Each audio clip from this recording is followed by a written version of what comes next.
Grazie della vostra presenza. Questo è un momento di ringraziamento, è un piccolo ringraziamento che possiamo offrire a voi, che ci avete aiutato nei momenti che noi più avevamo bisogno.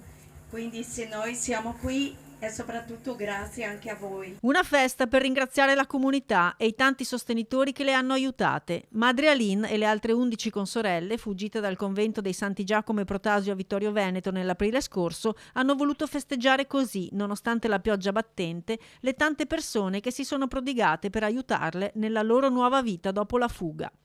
Fuggite nottetempo e con niente in mano, senza denaro o vestiti, oggi abitano in una villa messa a disposizione da un benefattore locale che, grazie alle loro amorevoli cure, oggi le sorelle hanno trasformato in un posto più che accogliente.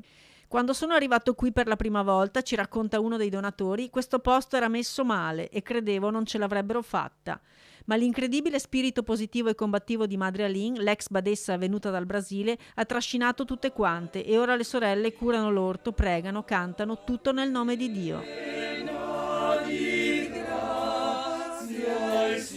Ma hanno fatto di più, hanno fondato un'associazione che hanno chiamato 100 volte Melius, con la quale venderanno il miele, le creme all'aloe, forse il prosecco, ma anche la birra. Tutti le stanno aiutando, persone comuni e produttori locali, a dimostrazione del bene che hanno seminato e che continueranno a dare, in una nuova veste, anche social, ma certamente nella gratitudine. E la gratitudine è un dono di Dio, quindi la gratitudine viene da Dio. E oggi vogliamo appunto festeggiare questa fedeltà di Dio nella nostra vita che si è manifestato per mezzo vostro. Grazie di cuore, siete in tanti, abbiamo cercato in tutti i modi che non prendevate la pioggia, ma purtroppo qualche goccia c'è, ma speriamo che siano gocce di benedizioni, ecco, e non di pioggia.